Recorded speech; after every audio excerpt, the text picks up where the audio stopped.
few years back, a young man moved to our next empty house. The house was old, and no one lived there for many years.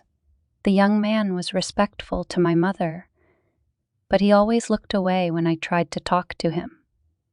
One day, my mother thought to invite him for dinner.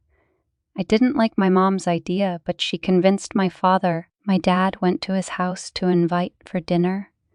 When my dad came back, he told us that he was not very happy to see him, but he said he would try to come. We waited for him that night, but he did not show up. My mom was angry with him because she cooked delicious food. After that day, we never saw him around. One day, we went for a shopping, and we saw him on an empty road. My mother told me to stop the car. She asked him, "Where are you going, son?" He replied that he is going to the city. My mother said, "Come along with us as we are heading in the same direction."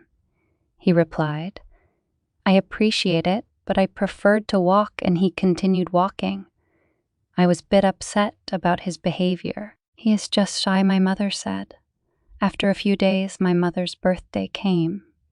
We invited all our neighbors. My mother wants me to ask him to come as well. I did not like my mother's idea, but I did invite him after my mother requested me. He finally showed up at the party with a birthday card, but he talked to no one and ate nothing at the party. He left the party early. My mother observed it as well, but she said he might be an introverted person. Our party finished midnight. I went outside to put garbage bags in the bins. When I went outside to put garbage in the bin, and I saw that guy was digging a hole in the ground. It was around 1:30 a.m. After digging for half an hour, he put a box in it and covered it up with dirt. I went into the house to call the police, but my mother stopped me.